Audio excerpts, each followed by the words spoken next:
Selamat sore, dokter. Izin menjawab kelas A, dokter. Kelas A ya? Betul, dokter. Kalau kelas B-nya kapan akan ini? Lain lagi ya?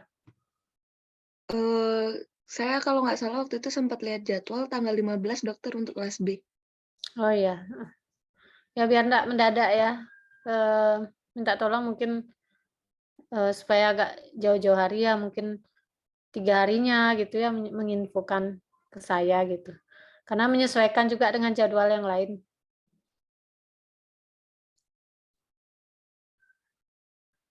Baik, apa semua sudah hadir? Kalian berberapa satu kelas?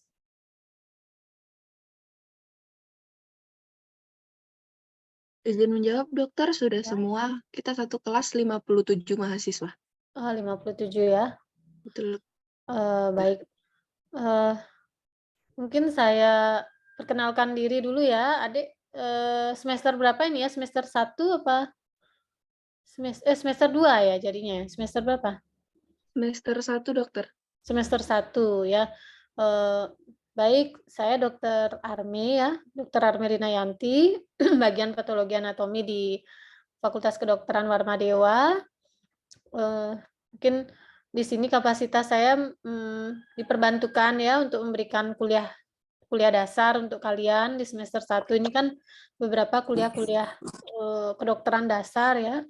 Salah satunya materi, tentang patologi anatomi. Nah, salah satunya ini tentang, neoplasma atau secara awam mungkin bagaimana terbentuknya tumor maupun kanker ya. Jadi itu sebenarnya kalau neoplasma itu, secara awam itu lebih lebih dikenal sebagai tumor ya, kalau ganas dikenal dengan kanker.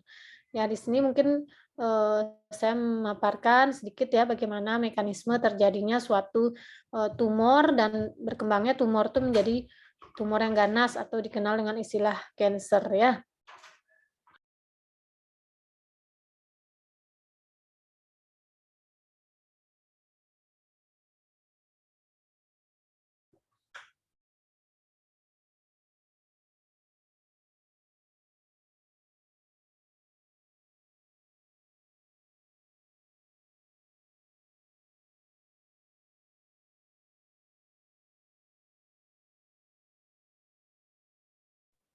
Ya saya izin share screen ya, Dik, ya. Sudah kelihatan? Sudah, dokter. Ya. Eee, sudah ya. Mungkin ada yang, tahu apa itu neoplasma? Berasal dari kata apa?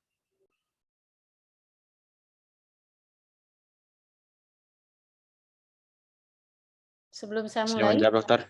Ya, silakan sebut Neoplasma namanya. itu, ya nama saya Dava, absen atau NPM terakhir 28. Jadi neoplasma itu terdiri dari 2 kata, itu neo dan plasma. Neo itu artinya baru dan plasma itu artinya, plasma, dokter.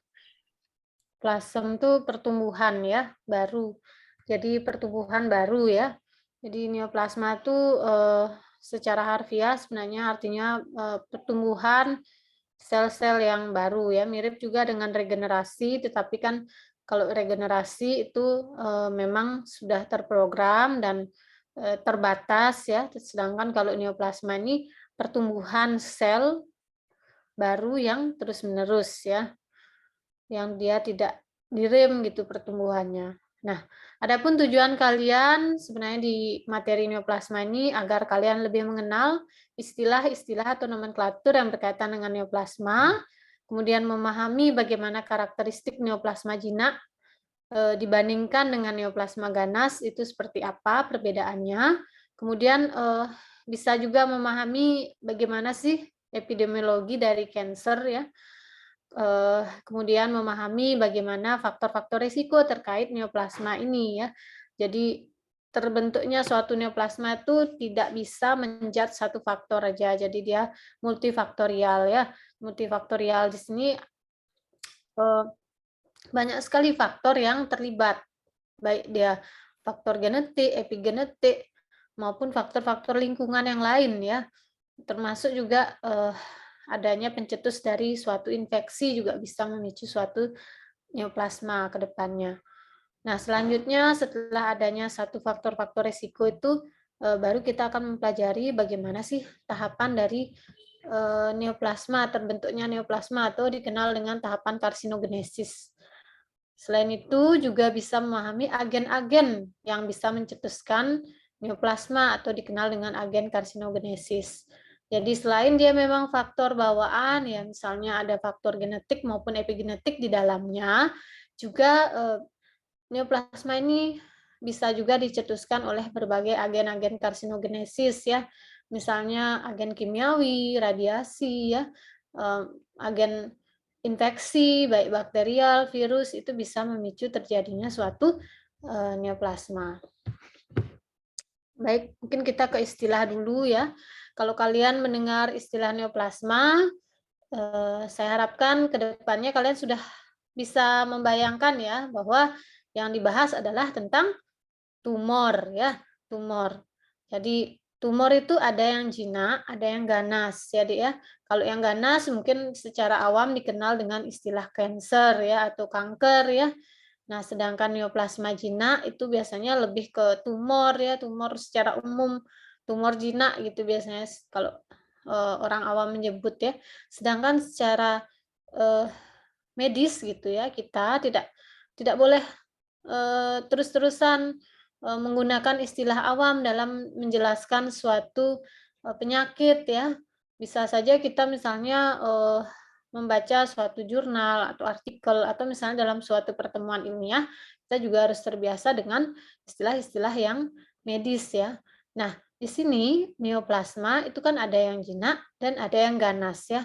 Tadi yang jinak itu biasanya diberikan akhiran oma belakangnya ya. Misalnya papiloma ya, adenoma ya. Jadi dia istilahnya hanya oma aja ya. Sedangkan kalau neoplasma ganas, kalau kalian sudah membaca gitu misalnya ada kata-kata karsinoma, gitu, jadi dia tidak hanya oma aja, tapi ada depannya karsinoma, sarkoma, ya itu berarti sudah ke neoplasma yang ganas, ya.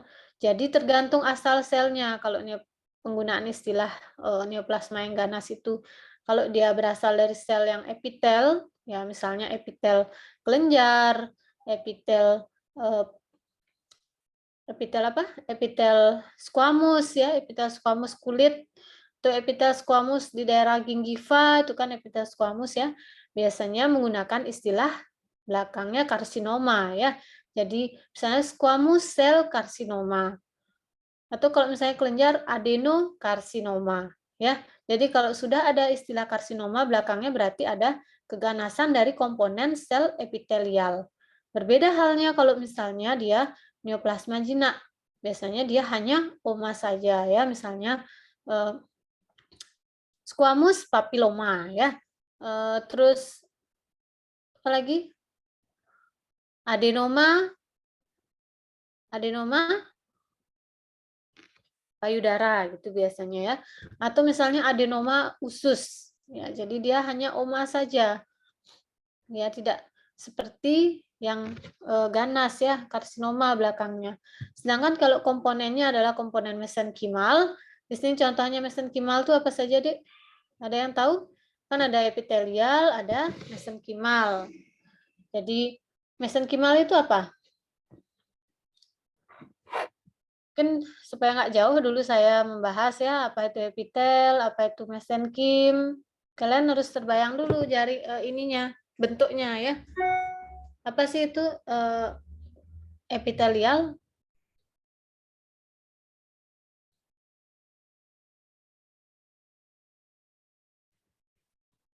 Kuliah histo sudah?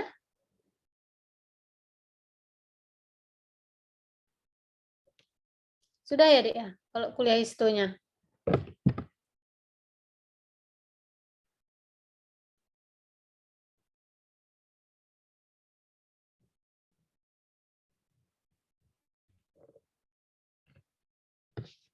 Jadi kalian harus tahu apa sih itu epitelial, apa itu mesenkimal ya. Jadi kalau epitelial itu adalah sel-sel yang menjadi pelapis permukaan ya. Yang bagian-bagian permukaan itu epitelial namanya ya, Dek, ya. Permukaan kulit itu epitel squamous. Permukaan kalau kalian di kedokteran gigi ya, permukaan area oral ini ya, oral mukos area gingiva ya, dia epitel squamous atau epitel mukosa ya, epitel pelapis area mukosa. Jadi ya, dia itu menghasilkan suatu cairan juga ya, misalnya saliva gitu. Jadi ada epitel, ada bagian yang pelapis permukaannya. Sekarang tergantung apa sih pelapis permukaannya. Bisa dia berupa epitel squamous, bisa juga dia berupa epitel kelenjar. Tergantung dari fungsi masing-masing jaringan itu ya. Kalau dia menghasilkan harus menghasilkan suatu sekret gitu ya. Misalnya kelenjar ya. Kayak harus menghasilkan sekresi kelenjar gitu. Dia harus epitelnya epitel kelenjar. Tidak bisa kalau epitel permukaan kulit yang melapisi, dia tidak akan bisa menjalankan fungsinya gitu ya. Jadi tergantung peranannya. Jadi kalau epitelial itu adalah sel-sel pelapis biasanya ya. Sedangkan sel mesenkimal itu adalah sel-sel yang menyokong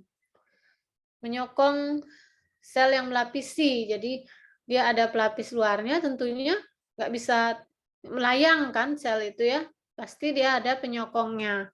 Baik dia misalnya komponen stroma, komponen apalagi otot ya, lemak, tulang, itu kan menyokong permukaan ya. Jadi kalau tanpa yang menyokong ya tidak bisa untuk berdiri ya. Jadi dia harus ada sel-sel penyokongnya. Nah, sel penyokong inilah yang dikenal dengan mesenkimal. Kalau misalnya keganasan berasal dari komponen mesenkimal, maka dikenal dengan istilah sarkoma.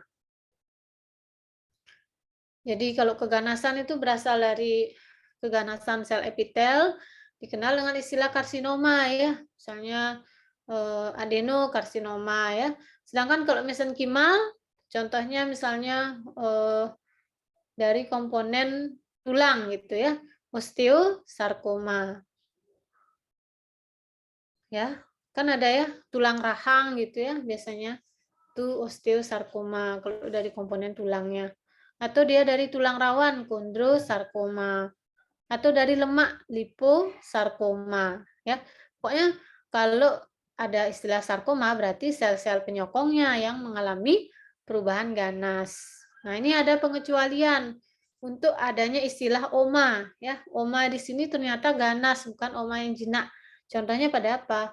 Pada keganasan di hepar, menggunakan istilah hepatoma, atau di testis ya, menggunakan istilah seminoma, atau mungkin yang tai lalat yang ganas itu istilahnya melanoma ya. Jadi jangan terkecoh, ada beberapa istilah oma yang ternyata mengandung arti ganas ya, tapi pengecualiannya nggak banyak ya, cuman 4 ini aja yang kalian harus ingat, bahwa oma yang 4 oma ini adalah oma yang sifatnya ganas, berbeda dengan oma yang biasanya. Sampai sini dipahami adik ya? Bisa dipahami? Gimana? Kok sepi? Bisa dokter. Bisa Ya. dokter. Kalian nggak ngantuk kan ini ya? Karena jam-jam istirahat gitu. Ya, sekarang kita tadi kan sudah ke istilah ya, sudah paham ya istilahnya. Sekarang kita ke apa sih yang membedakan antara tumor jinak dan tumor ganas. Ya, secara kasat mata gitu ya, secara yang kita lihat, yang bisa kita periksa, tumor jinak itu biasanya batasnya tegas ya. Batasnya tegas, kemudian apa lagi?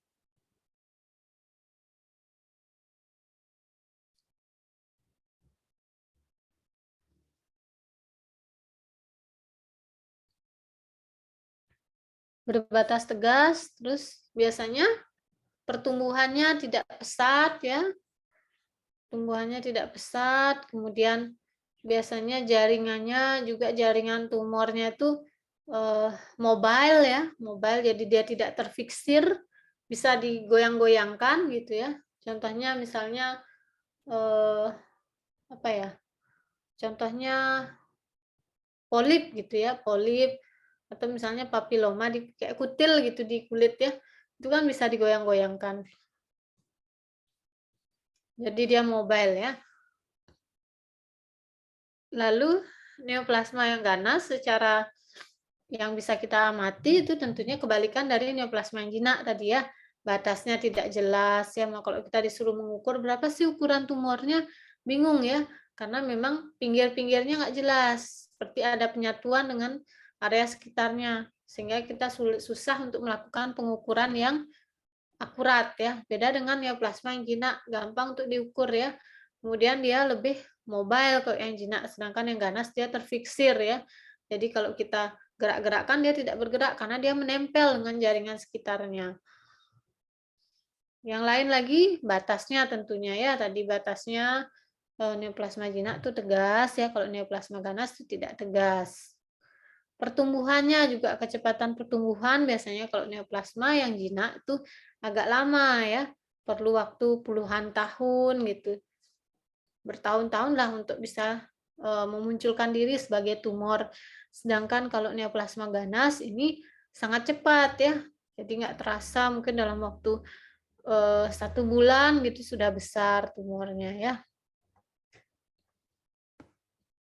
Jadi secara histopatologi, perbedaan antara neoplasma jinak dan ganas ini bisa dilihat dari bagaimana diferensiasi selnya atau derajat anaplasianya.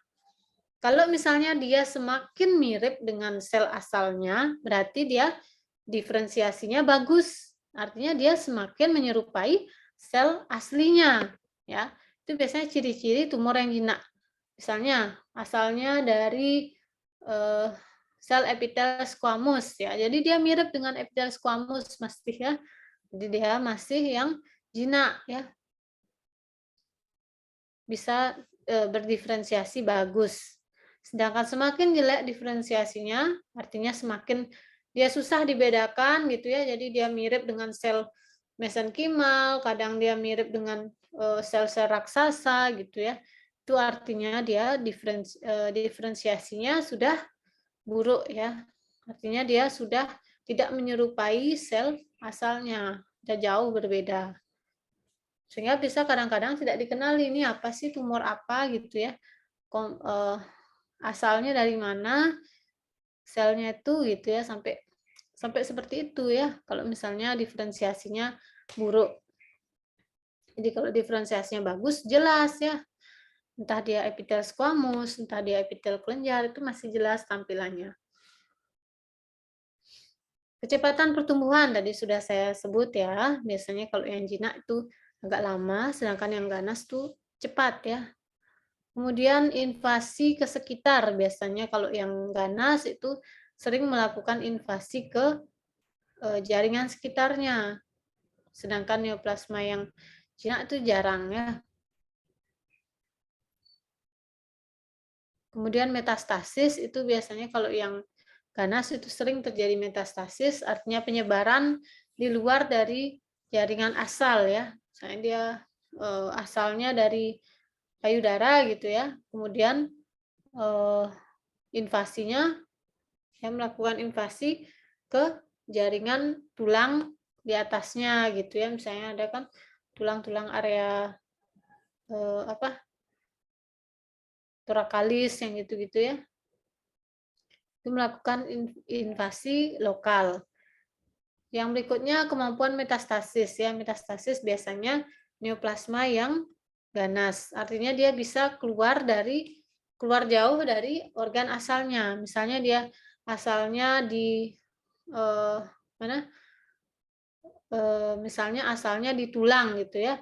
Tapi penyebarannya sudah sampai ke otak. Jadi dia metastasisnya jauh.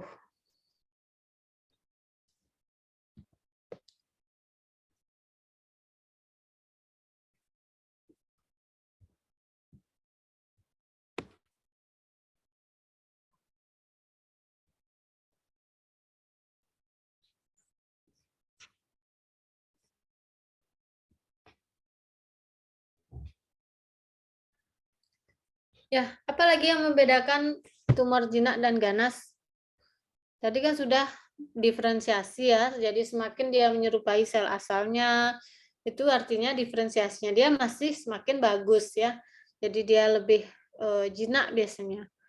Nah, kemudian kita juga bisa menentukan derajat pleomorfia sel. Ya, jadi dia bentuk-bentuk selnya bervariasi enggak? Ya, kadang kan bentuknya ada yang lengkung ya. Kemudian ada yang besar sekali. Jadi dilihat pleomorfismenya. Kalau misalnya pleomorfisme tinggi gitu ya, sama seperti diferensiasi. Jadi dia semakin mengarah ke keganasan. Lalu kita bisa lihat mitosisnya ya, mitosisnya apa banyak, apa ada polaritas sel ya.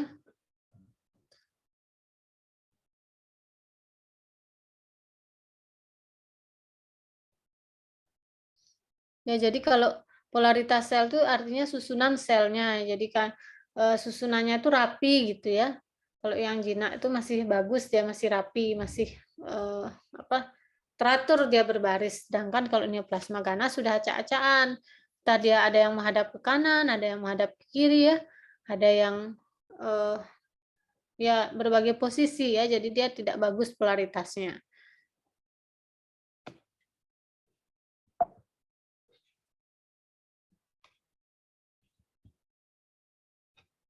Selain itu, tumor ganas biasanya tidak memiliki kemampuan, tumor jinak biasanya tidak memiliki kemampuan invasif. Dia hanya bisa meluas ke jaringan sekitar atau ekspansil ya. Jadi dia mendesak jaringan sekitar. Contohnya pada tumor jinak payudara gitu ya. Dia hanya bisa membentuk suatu kapsul ya, kapsul tipis yang biasanya menunjukkan bahwa jaringan kapsel itu terdesak oleh proliferasi sel ya yang mengalami neoplasma ini. Sedangkan kalau neoplasma ganas dia sudah invasif ya, jadi tidak ekspansi lagi tapi sudah invasif. Artinya dia sudah bisa menyerang sel-sel yang di luar dari asalnya itu.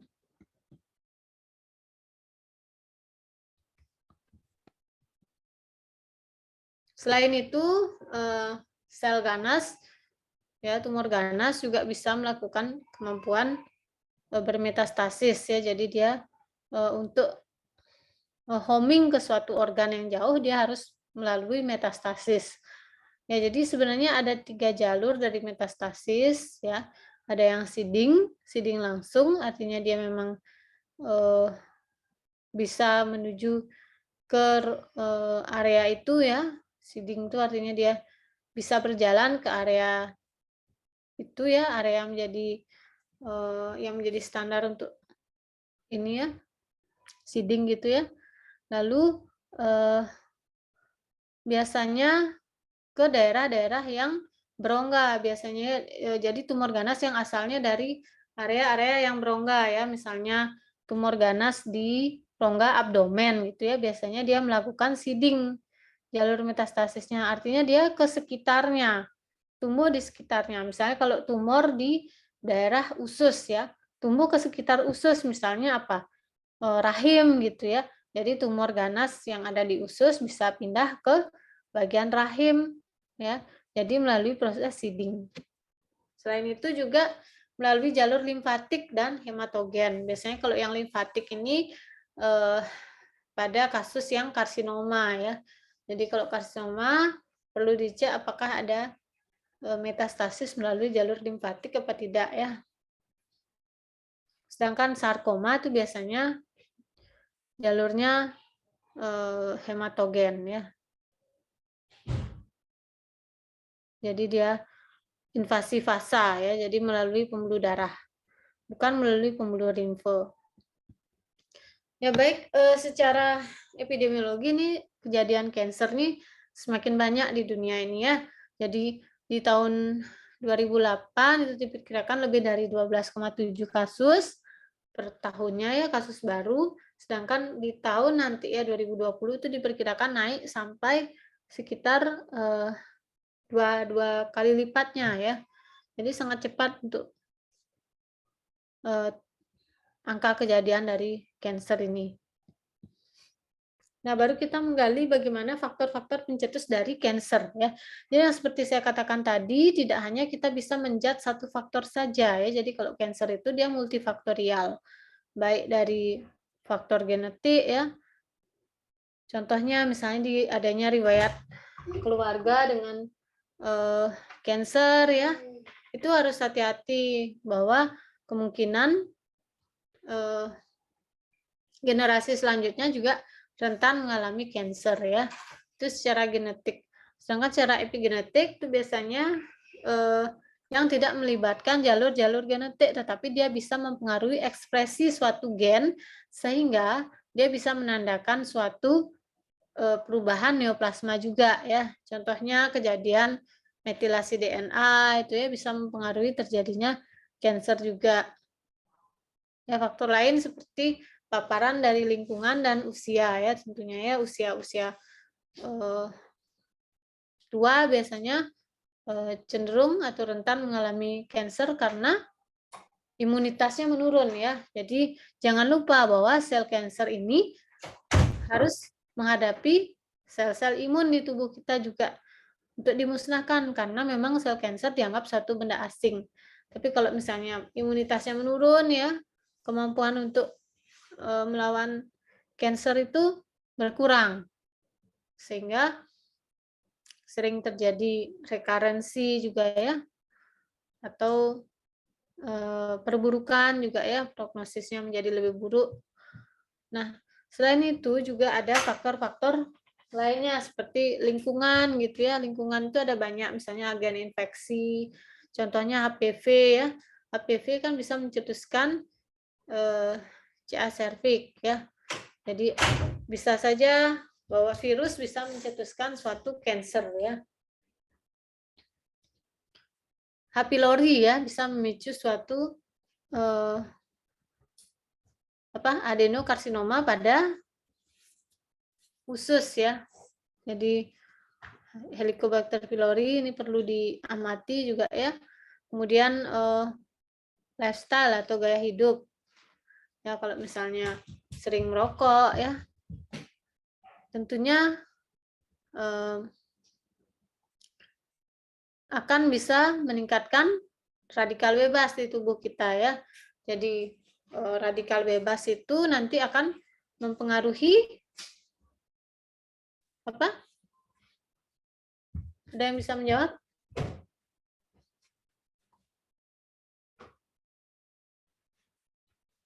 Ya, radikal bebas akan menyebabkan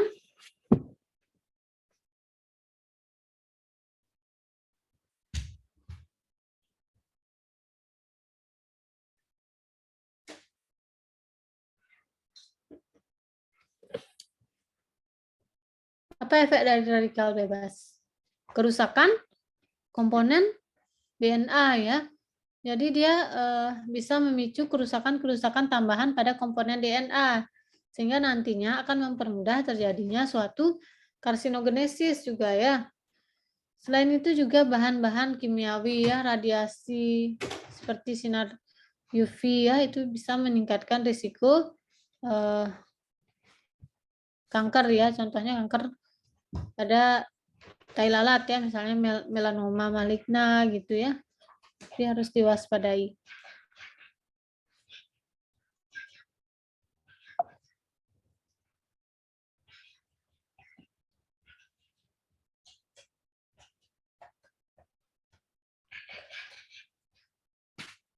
Jadi bagaimana tahapan dari karsinogenesis? Jadi tadi kan kita sudah berbicara tentang faktor-faktor resiko yang multifaktorial tadi ya. Jadi ada faktor genetik, epigenetik, host ya, agent ya. Sekarang bagaimana terjadinya suatu karsinogenesis atau neoplasma?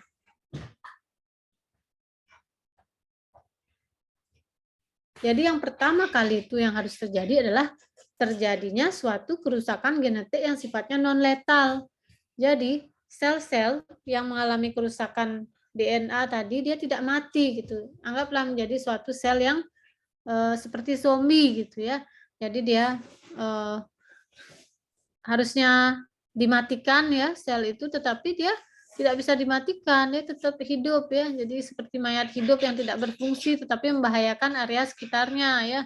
Jadi dikenal dengan sel-sel yang mengalami kerusakan yang non letal.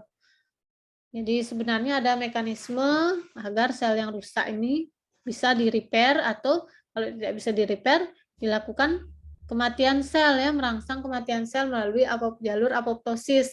Tetapi pada karsinogenesis hal ini tidak terjadi. Sel yang mengalami kerusakan yang non letal itu terus bertumbuh ya. Bertumbuh baik dipicu oleh adanya paparan agen lingkungan tadi ya, atau memang adanya mutasi di dalam tubuhnya juga ya. Jadi memudahkan terjadinya cancer. Misalnya mutasi tumor supresor ya. Sebentar ya, Dik, saya.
Maaf ya, Dek, saya terima telepon tadi ya. Jadi kerusakan yang sifatnya non letal ini bisa dipicu oleh berbagai faktor risiko tadi ya, misalnya ada faktor genetik di dalamnya ya, misalnya mutasi awal ya, misalnya mutasi pada gen-gen yang mengerim pertumbuhan ya, contohnya mutasi supresor gen ya, atau misalnya karena faktor-faktor yang didapat dari lingkungan ya, ini yang akan bisa menyebabkan kerusakan yang sifatnya non letal. Jadi sel-sel yang mengalami kerusakan genetik non letal ini terus-menerus bertumbuh ya, dan mengalami suatu ekspansi. Jadi sel yang tadi yang harusnya dia mati ya, tapi dia menjadi mayat hidup seperti zombie ya. Jadi zombie itu kan garang ya, bisa menghancurkan sekitarnya ya. Jadi kalau di film-film itu kan ngeri ya zombie itu ya. Nah, ini zombie ini terus bertambah jumlahnya ya, mengalami berbagai macam kerusakan-kerusakan genetik tambahan ya. Lalu dia membelah ya. Akhirnya terjadilah suatu ekspansi klonal sel ya. Jadi dia memiliki kemampuan yang berkali-kali lipat lebih mengerikan ya. Jadi kenapa? Karena dia tidak hanya satu mutasi saja yang terjadi, jadi ada mutasi-mutasi tambahan lainnya di sana ya. Jadi mengalami penambahan kemampuan ini ya, perubahan genetik ya.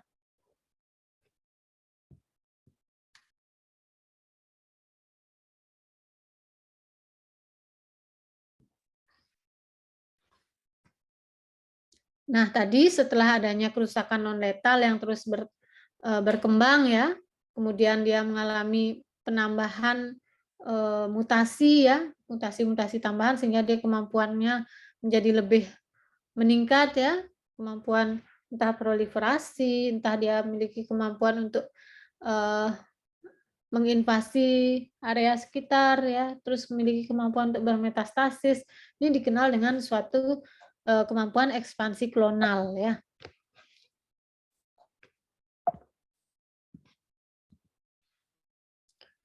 Nah, apa saja yang akan bisa mengalami mutasi? Gen-gen apa saja yang bisa mengalami mutasi sehingga terjadi suatu karsinogenesis? Jadi ada 4 kelas gen yang nanti terlibat mengalami suatu mutasi. Jadi mutasi gen yang bisa memicu suatu karsinogenesis itu bisa terjadi di tingkat protoonkogen ya. Jadi protoonkogen itu gen-gen yang mempertahankan regenerasi sel ya. Jadi sel itu akan terus sebenarnya ya kayak sel kulit kita kan, kalau misalnya ada yang melihat kulit kita mungkin kalau misalnya di satu fase dia mulai terkikis ya, kalau misalnya dibersihkan gitu ya, seperti ada kotoran-kotoran yang lepas, padahal itu sebenarnya kulit ari ya. Jadi di bagian permukaan itu biasanya lepas. Nah, akan digantikan oleh sel-sel bagian yang di dalam ya. Jadi sel-sel bagian basal yang terus berproliferasi, berkembang ya. Jadi dia akan naik ya ke permukaan, menjadilah dia sel epitel permukaan yang paling luar. Nah, sel epitel permukaan yang paling luar ini yang rentan untuk digantikan ya. Jadi dia akan mengelupas atau terkikis ketika mandi ya, baru digantikan oleh sel-sel di bawahnya. Nah, sel di bawahnya inilah yang terus berproliferasi sesuai dengan fasenya. Jadi ada batasannya. Nah, siapa yang mengatur? Yang mengatur adalah gen-gen yang dikenal dengan proto-onkogen. Tetapi kalau misalnya mengalami mutasi, proto-onkogen ini tidak bisa dikendalikan proliferasinya ya, pembelahannya tidak bisa dikendalikan. Berubahlah dia menjadi suatu onkogen. Jadi dia dari proto-onkogen berubah menjadi onkogen. Nah, onkogen ini adalah gen yang jahat ya. Jadi dia akan terus-menerus berproliferasi. Kalau proto-onkogen dia masih baik. Kenapa? Karena dibutuhkan untuk regenerasi sel. Tapi kalau ketika dia sudah bermutasi dan menjadi suatu onkogen, jadi dia sudah berubah fungsi ya, jadi dia sudah jahat. Ya. Nah, selanjutnya gen yang bisa mengalami mutasi lainnya adalah gen yang mengerim pertumbuhan sel atau pembelahan sel yang dikenal dengan tumor supresor gen. Nah, kalau yang ngeremnya itu dirusak, ya tentunya tidak ada yang mengerim proliferasi sel ya. Selanjutnya yang mengalami mutasi adalah gen-gen yang mengatur apoptosis. Jadi tadi diketahui bahwa sel yang mengalami kerusakan akan di-stop dulu pertumbuhannya untuk bisa diperbaiki DNA-nya yang mengalami kerusakan. Nah, kalau bisa diperbaiki dia akan kembali lagi pulih ya. Tetapi kalau misalnya tidak bisa, dia sebenarnya diarahkan menuju ke kematian sel. Tapi kalau misalnya gen-gen yang mengatur kematian sel ini dirusak, maka sel yang harusnya mati itu tetap hidup ya. Seperti yang saya bilang tadi ada sel zombie yang terus hidup padahal dia harus di switch off gitu ya, harus dimatikan oleh mekanisme kematian sel. Salah satunya melalui mekanisme apoptosis. Kalau misalnya gen yang mengatur apoptosis mengalami kematian, jadi dia tidak bisa berapoptosis ya. Yang terakhir yang bisa mengalami mutasi adalah gen yang mengatur repair DNA. Jadi kalau misalnya DNA yang mengatur perbaikan gen-gen yang mengatur perbaikan DNA itu dirusak, tidak ada yang bisa memperbaiki DNA yang mengalami mutasi tadi ya. Jadi dia terus berkembang ya. Ya, sel yang rusak tidak bisa diperbaiki ya. Tidak bisa diperbaiki dan akhirnya tetap mengalami kerusakan. Yang mengalami kerusakan harusnya di switch off ya, dimatikan. Tetapi di sini ternyata ada mutasi pada gen yang mengatur kematian ya. Jadi tidak bisa diapoptosis, jadi selnya bertahan hidup. Ya, sel yang bertahan hidup ini ternyata dia mengalami mutasi juga pada kemampuan proliferasinya ya, pada proto-onkogennya. Jadi di dalamnya ternyata ada onkogen. Jadi dia terus membelah ya. Jadi ada banyak zombie ternyata yang tumbuh ya. Dan dia tidak bisa dihentikan pertumbuhannya. Tidak bisa dihentikan proliferasinya. Karena pengerimnya tidak ada. Itu ya tumor supresornya. Sampai sini bisa dipahami ya bagaimana mekanisme terjadinya kanker ya. Jadi dia tidak terkendali pertumbuhannya. Kanker itu kan adalah sel-sel yang mengalami kerusakan genetik di dalamnya ya, baik dipicu oleh memang ada kerusakan genetik di awal atau misalnya memang ada faktor lingkungan yang mencetuskan. Atau misalnya memang ada mutasi-mutasi lain juga yang mencetuskan ya. Jadi ada multifaktorial.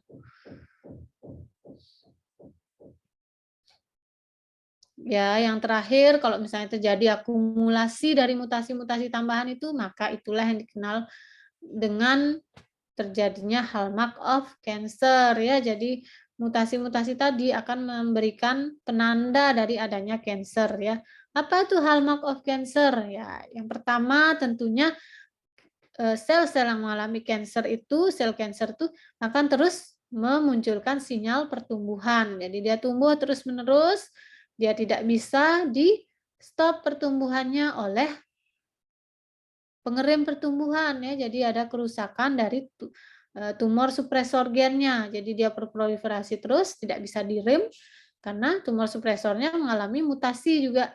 Selain itu, dia tidak bisa mengalami immortalitas. Jadi kematian sel itu tidak bisa. Jadi dia istilahnya abadi selnya ya. Jadi tidak bisa dimatikan ya. Dia abadi terus-menerus hidup. Ya. Biasanya sel di tubuh kita tuh memiliki kemampuan membelah yang terbatas. Jadi dia sudah 40 sampai 60 kali melakukan pembelahan, dia akan dimatikan ya karena mengalami pemendekan telomer. Tetapi kalau sel cancer justru telomernya tidak pernah pendek. Jadi dia terus-menerus walaupun dia membelahnya sampai lebih dari 100 kali ya, lebih dari 200 kali, tapi dia tetap hidup ya. Jadi dia immortal, abadi. Ya, selain itu bisa juga mengalami memiliki kemampuan mempertahankan energi seluler ya.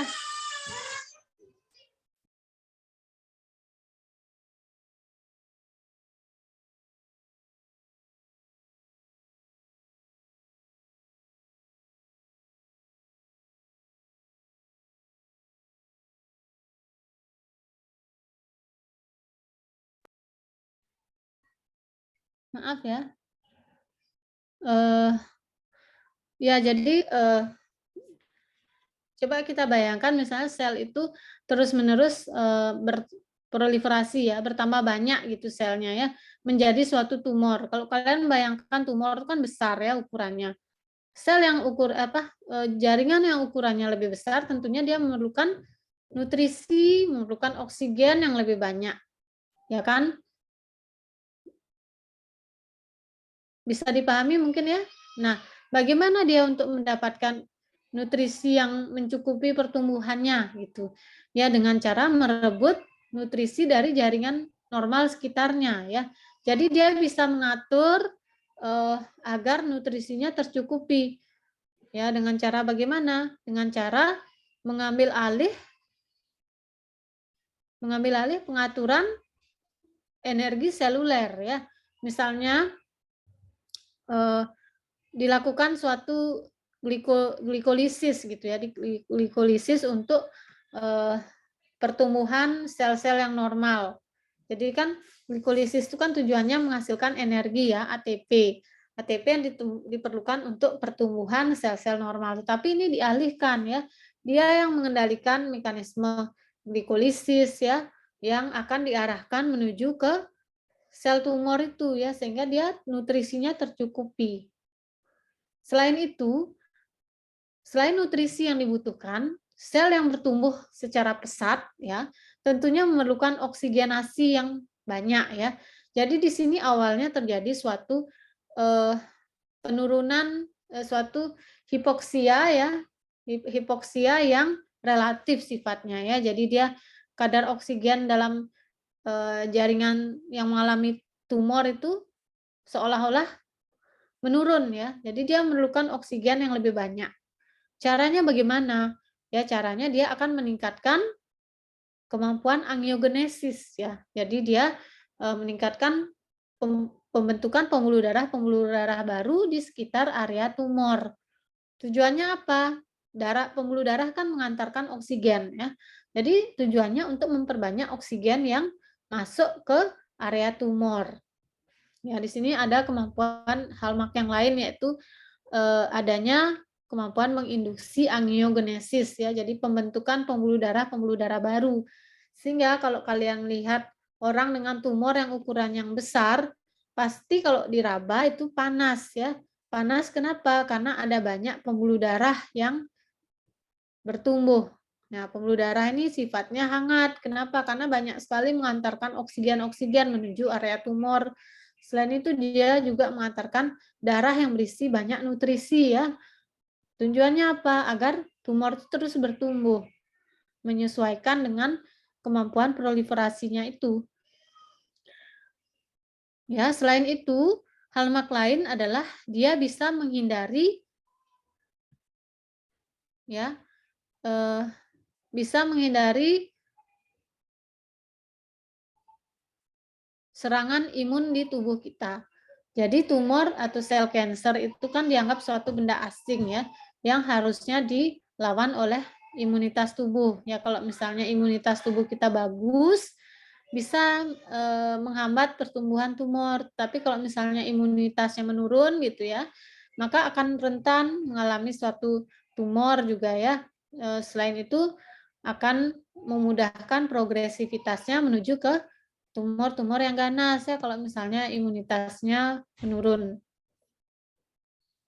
Makanya orang-orang dengan HIV gitu rentan mengalami suatu neoplasma juga ya.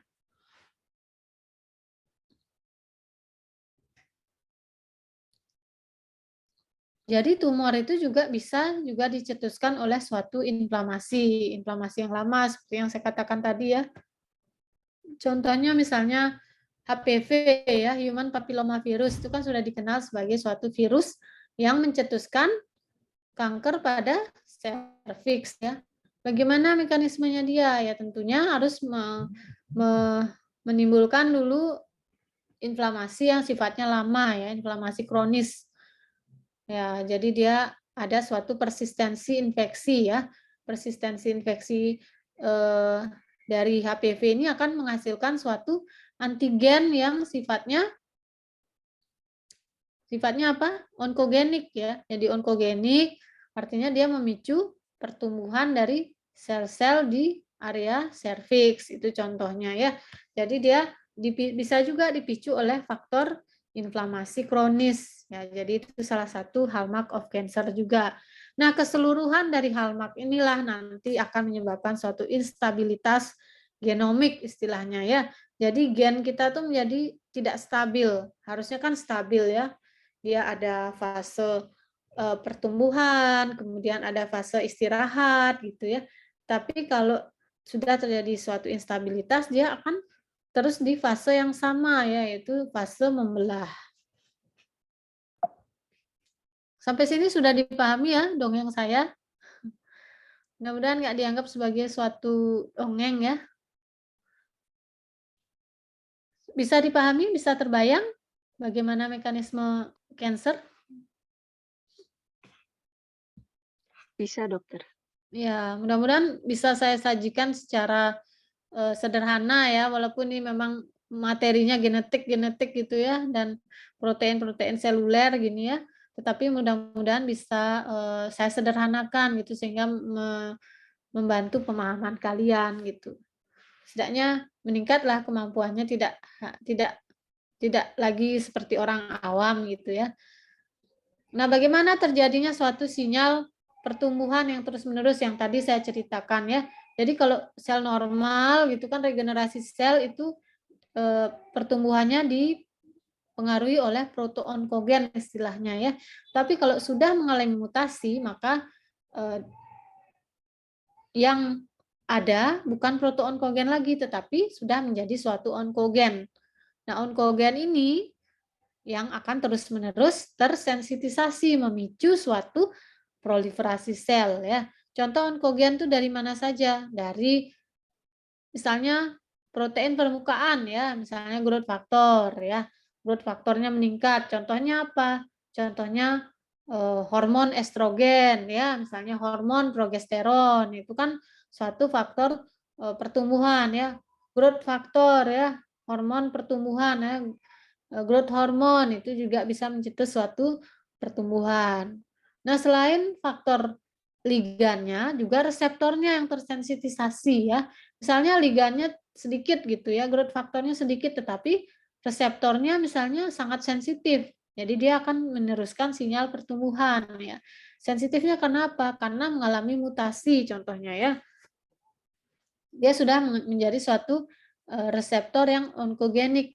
Jadi dia akan mencetuskan sinyal pertumbuhan. Jadi sinyal siklus sel itu tidak hanya di permukaan saja, ada juga di di mana? Di sitoplasma ya, sitoplasma sel misalnya ada gen namanya ada protein namanya RAS gen ya. Nah, RAS ini kalau misalnya mengalami suatu aktivasi ya secara terus-menerus, artinya dia mengalami mutasi RAS gitu ya, dia akan memicu suatu transkripsi ya, proses transkripsi di dalam inti sel. Jadi dia akan merangsang siklus sel ya. Jadi meningkatkan faktor transkripsi, akhirnya teraktivasi faktor transkripsi di dalam inti sel ya, ya akhirnya memicu terbentuknya siklin D ya maupun apa maupun temannya siklin D ya, siklin D kinase gitu misalnya, maka terbentuklah suatu siklus sel yang terus-menerus. Jadi dia tidak hanya di permukaan saja ya untuk proteon kogen ini, ternyata proteon kogen yang mengalami mutasi itu tidak hanya di bagian permukaan saja, tapi juga bisa di dalam sitoplasma atau bahkan di dalam inti ya. Dalam inti misalnya faktor transkripsi juga mengalami suatu mutasi onkogenik gitu. Jadi dia akan terus-menerus meningkatkan proses transkripsi walaupun tidak ada perangsangan yang sebelumnya dari permukaan ya ataupun dari sitoplasma. Jadi ya terus-menerus ya seperti otomatis gitu ya. Sampai sini bisa dipahami ya. Jadi sel itu akan terus-menerus bertumbuh. Nah, ini salah satu faktor transkripsi yang ada di dalam inti sel ya. Jadi kalau ada ikatan antara siklin D dengan siklin D kinase, maka akan mengaktifkan siklus sel. Mungkin kalian sudah belajar ya, siklus sel kan ada fasenya ya. Dari G1 ke sintesis ya, menuju ke G2, akhirnya ke mitosis. Mitosis itu adalah pembelahan sel. Nah, ini dipicu oleh ikatan antara siklin D dengan kinasenya. Sebenarnya semua ini ada proses penghambatannya ya. Jadi ada namanya siklin D kinase inhibitor. Contohnya adalah protein P21, P16, P57 ya. P18 ini adalah penghambat ikatan antara siklin D dengan kinasenya. Sehingga kalau dia tidak berikatan maka tidak akan memicu suatu siklus sel. Ini harusnya ada inhibitornya. Tetapi karena sesuatu ya, misalnya suatu mutasi, inhibitornya ini mengalami mutasi, dia tidak akan bisa menjalankan fungsi inhibisinya. Sehingga siklin ini semua akan berikatan dengan kinasenya. Sehingga akan terus-menerus terjadi suatu siklus sel. Ya, siklin D inhibitor nih ya, siklin D kinase inhibitor ini tergolong sebagai suatu tumor supresor. Itulah yang saya bilang ya. Jadi ada yang mengerim ikatan antara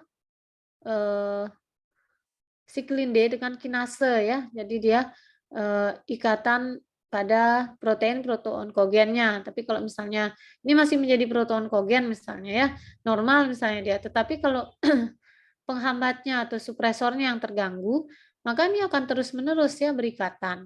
Itu salah satu contohnya ya.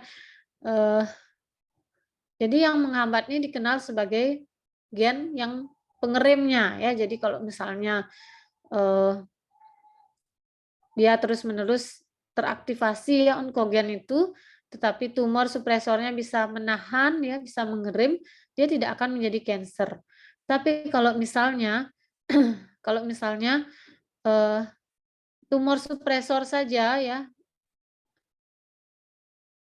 misalnya ada mutasi gitu ya pada tumor supresor ya, kemudian ada juga mutasi pada onkogen ya, maka dia akan menjadi kanker ya.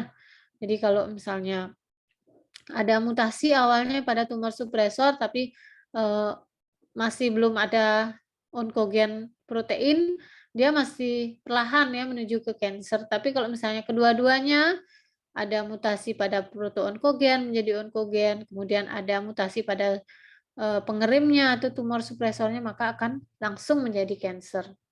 Jadi itu ya ceritanya. Ya, salah satu tumor supresor yang dikenal sebagai pelindung dari genom di tubuh kita tuh adalah P53. Jadi ini peranannya sangat penting ya di tubuh kita. Kenapa? Karena misalnya sel yang mengalami kerusakan DNA gitu ya, termasuk sel-sel yang tadi berubah menjadi onkogen, itu sebenarnya bisa diperbaiki ya oleh si P53 ini. Kenapa? Karena dia bisa memicu eh, mekanisme repair DNA dengan mengaktifasi protein GA double D 45 ya. Tetapi kalau misalnya repair-nya ini terganggu, maka akan diarahkan menuju ke apoptosis oleh P53 ini dengan cara mengaktifkan gen-gen pengatur apoptosis, contohnya Bax gen ya. Itu sebenarnya dia melindungi DNA yang sel yang mengalami kerusakan DNA. Atau dia menghentikan siklus selnya dulu dengan cara mengaktifasi P21 yang merupakan salah satu dari inhibitor siklin D dengan kinasenya, sehingga dia akan tetap bertahan sel itu di fase istirahat G1 ya. Nah, ditunggulah untuk mengalami repair dengan cara mengaktifkan tadi DNA repair gen ya. Nah, kalau misalnya repair dia bagus, maka akan kembali menjadi sel-sel yang normal. Tapi kalau misalnya tidak, ya diarahkan menuju apoptosis. Nah, apa yang terjadi kalau P53 ini mengalami mutasi? Ya, proses ini semua tidak terjadi ya. Jadi repair DNA tidak terjadi, penghentian siklus sel tidak terjadi, kemudian apoptosis juga tidak terjadi. Ya muncullah sel-sel yang mengalami mutan ya. Jadi mutan sel. Itu yang tadi saya bilang tuh ya, lebih ke seperti zombie ya, sel-sel zombie gitu, mayat hidup ya. Jadi dia antara hidup dan mati ya, hidup tetapi beda dengan sekitarnya ya, tapi dia ganas ya, kemudian bisa melukai sekitarnya. Tapi kalau dia dikatakan sel yang mati, tidak ya, karena dia terus-menerus bertumbuh. Tapi bentuknya seperti sel-sel yang sudah mati ya. Jadi seperti itu mungkin ilustrasinya ya. Jadi tadi ini salah satu mekanisme dia mempertahankan energi selulernya dengan memicu suatu Warburg effect namanya ya.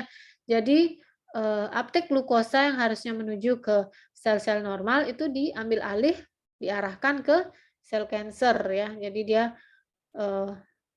memicu glikolisis, tapi ternyata bukan untuk kepentingan sel normal sekitarnya, tetapi untuk kepentingan sel kanker. Ya, selain itu juga terhindar dari kematian sel ya, karena dia tidak bisa menuju ke apoptosis ya. Tadi kan misalnya P53-nya terganggu, ya gen-gen yang mencetuskan apoptosis tidak teraktivasi sehingga dia bisa menghindari apoptosis. Ini mekanisme apoptosis ya, Dek, ya. Jadi mekanisme apoptosis itu ada mekanisme intrinsik, ada ekstrinsik sebenarnya ya. Jadi ada faktor-faktor luar yang mencetuskan kematian sel, ada juga faktor dalam ya. Contohnya faktor dalam itu tadi ya P53 ini.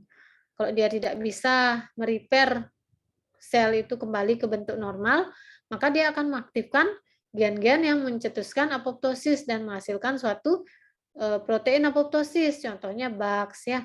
Nah, akhirnya menujulah suatu proses apoptosis. Tapi kalau hal ini tidak terjadi, maka tidak bisa menuju apoptosis ya.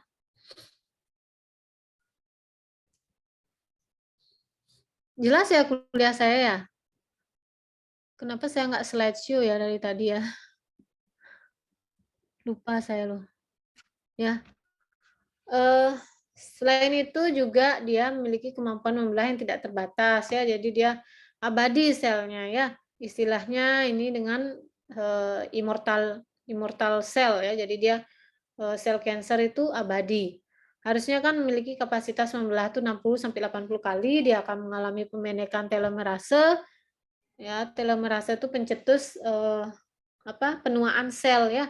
Kalau dia semakin pendek telomernya, maka sel itu akan menuju ke fase penuaan ya. Penuaan akhirnya dia mati ya, terkikis gitu kan. Itu normal ya sebenarnya, manusia pun seperti itu ya. Jadi akan bertahan di umur tertentu ya, kemudian akan mengalami penuaan. Setelah penuaan akan mengalami kematian. Tapi hal ini tidak terjadi pada sel kanker ya. Jadi dia memiliki kapasitas membelah yang jauh lebih tinggi ya. Dan dia tidak dibatasi. Akhirnya dia bisa abadi gitu ya. Tidak bisa dihancurkan dengan obat-obatan gitu ya sampai ya. Atau misalnya dipaksa dengan dibom dengan kemoterapi gitu ya. Jadi kemoterapi itu kan tidak hanya mengebom sel kanker aja akhirnya, dia bisa mengebom sel-sel normal juga ya. Jadi yang mati itu tidak hanya sel kanker, sel normal pun mati ya dengan kemoterapi. Ya, selain tadi mempertahankan energi sel juga tumor itu atau sel kanker itu akan berusaha agar oksigenasinya cukup. Caranya bagaimana? Dengan memicu pembentukan pembuluh darah baru ya. Salah satunya dengan mekanisme angiogenesis. Jadi, ada faktor-faktor yang merangsang terbentuknya pembuluh darah baru ya.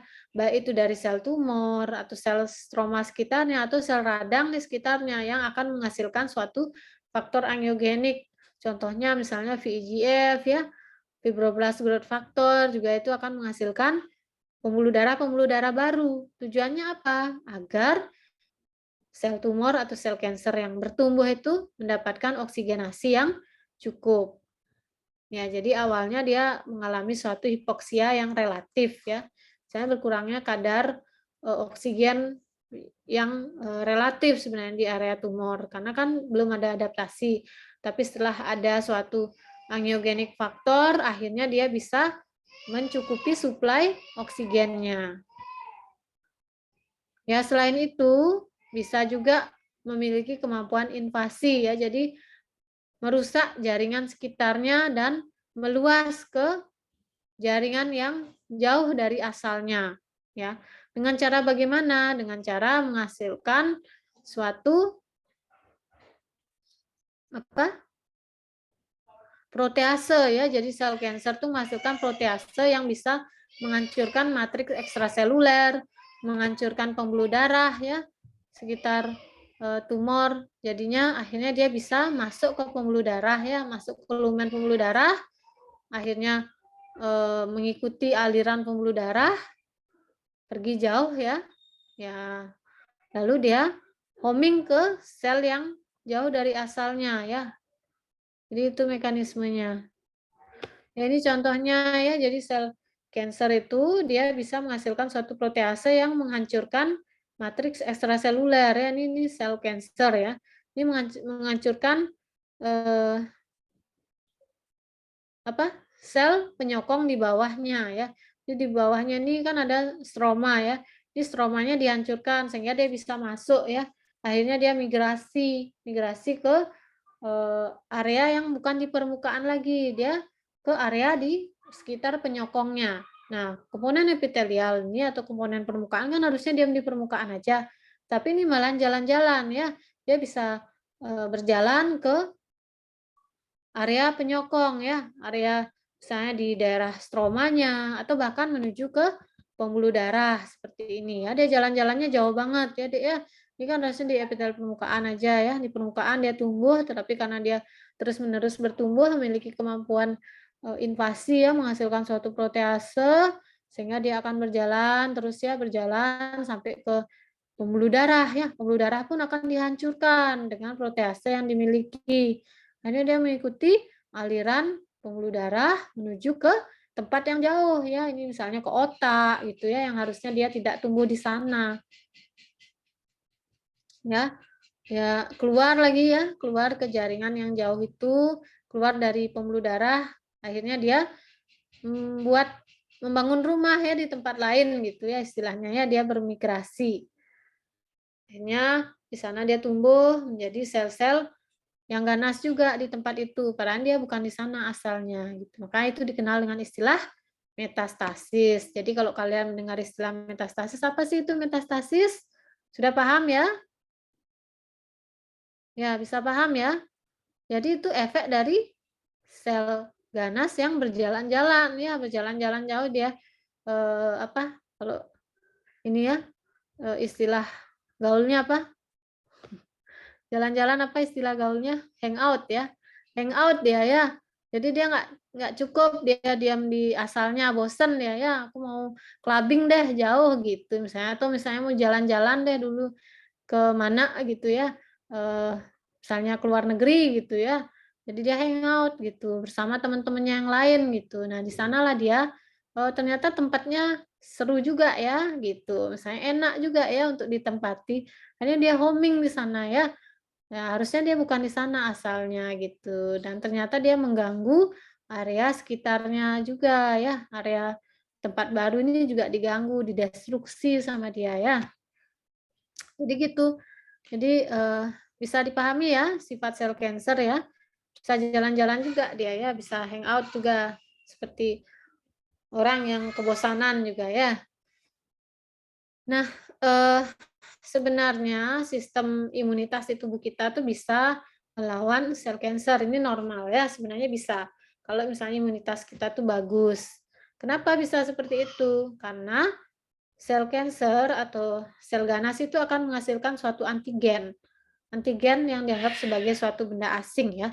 Antigen ini bisa dipresentasikan oleh antigen presenting cell ya, atau MHC juga bisa ya, atau dia memang muncul ya sebagai suatu antigen. Nah, ini dikenali oleh sel T sitotoksik ya, karena dia memang kalau sitotoksik kan dia menghancurkan ya, bukan menghasilkan suatu imunoglobulin. Beda dengan sel B gitu ya. Tapi kalau sel T ini kan dia seperti kalau ketemu gitu ya, dia akan langsung dihancurkan. Ketemu dengan antigen asing langsung dihancurkan ya. Itu kemampuan dari sel T. Nah, sebenarnya dia akan menghasilkan suatu protein yang bisa dipresentasikan di permukaan ya. Tapi eh, ya, tapi pada lama-kelamaan dia kemampuan adaptasinya tinggi ya. Oh, ternyata ada tentara yang melawan kita gitu. Sekarang bagaimana cara kita untuk sembunyi? Jadi itu ya cerdasnya sel cancer tuh dia bisa bersembunyi ya dari kejaran tentara imun. Dengan cara bagaimana? Dengan cara menghilangkan kemampuan menonjolkan antigennya ya. Jadi antigennya tuh seolah-olah tidak muncul ya. Jadi dia disembunyikan antigennya. Atau yang mempresentasikan antigen itu disembunyikan juga oleh sel cancer ini ya. Jadi MHC dia mengalami defisiensi dari presenting cell ya, kemampuan mempresentasikan selnya tuh mengalami penurunan jumlahnya ya, jadi defisiensi dia di sana untuk MHC-nya. Jadi dia tidak bisa dikenali oleh sel T tadi ya. Jadi antigennya disembunyikan ya, atau nih yang mempresentasikan antigen itu juga dikurangi jumlahnya oleh si sel cancer ini. Jadi dia memiliki kemampuan gimana caranya untuk sembunyi ya, nggak usah kita kelihatan gitu ya. Kita sembunyi-sembunyi saja gitu ya. Jadi berusaha seperti sel normal, jadi antigennya seperti disenyapkan gitu ya. Itu yang mempresentasikan berkurang jumlahnya. Jadi antigen tidak bisa munculkan di permukaan gitu ya. Atau dia misalnya masih tetap ada antigen, masih tetap ada yang mempresentasikan antigen, tetapi dia ternyata bisa menghasilkan suatu penghambat reseptor dari sel T ini ya. Jadi harusnya kan sel T ini memiliki suatu reseptor ya terhadap antigen yang dianggap asing, tetapi di sini dia menghasilkan suatu penghambat, misalnya dia antigennya harus yang berikatan, tapi dia memunculkan ligan penghambat ya. Jadi dia yang ditangkap oleh reseptor adalah komponen penghambat ya, dan akhirnya tidak terjadi suatu serangan sistem imun, atau dia menghasilkan suatu komponen penekan aktivitas imun ya, sitokin imunosupresif. Jadi dia pintar sekali, ada banyak mekanisme untuk menyembunyikan, untuk menghindari serangan sistem imun tadi ya. Jadi bisa mengurangi tampilannya di permukaan, bisa memunculkan ligan penghambat, dan juga bisa menghasilkan sitokin yang menghambat aktivitas imunitas. Jadi seperti itu, akhirnya terhindarlah dia dari serangan ya tentara-tentara imun di tubuh kita ya. Akhirnya dia terus bertumbuh. Nah, ke semua mekanisme mutasi ini nantinya akan menyebabkan suatu instabilitas genomik. Ya, sampai sini sudah bisa dipahami adik ya?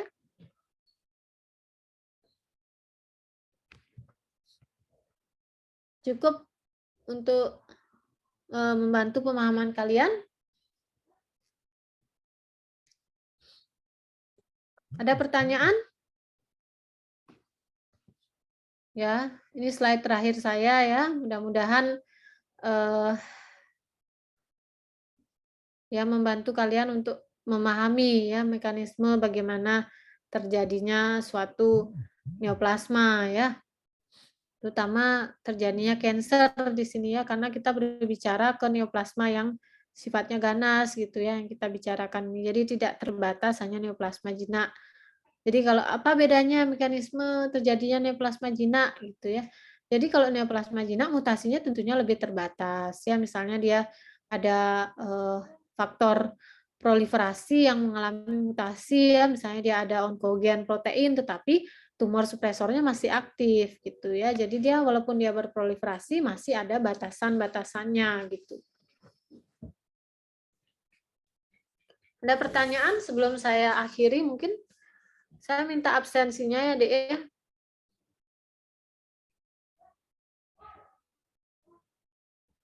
Bagaimana? Sudah cukup? Bagaimana? Sudah cukup dipahami? Sudah dokter. Sudah dokter. Ya. Ada pertanyaan mungkin sebelum diakhiri?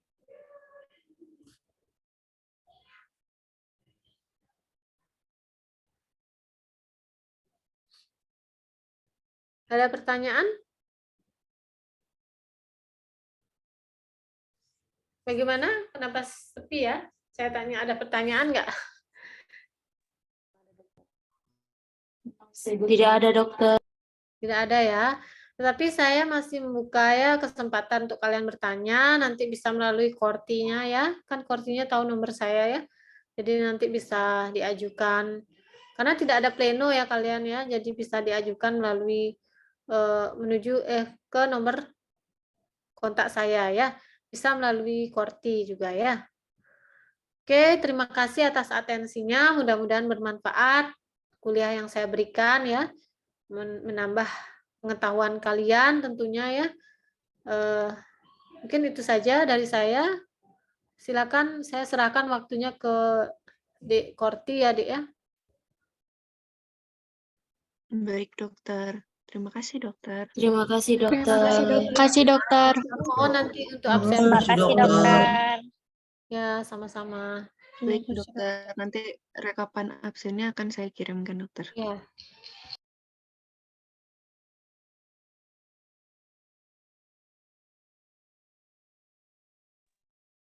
Udah bisa tidur, Gong.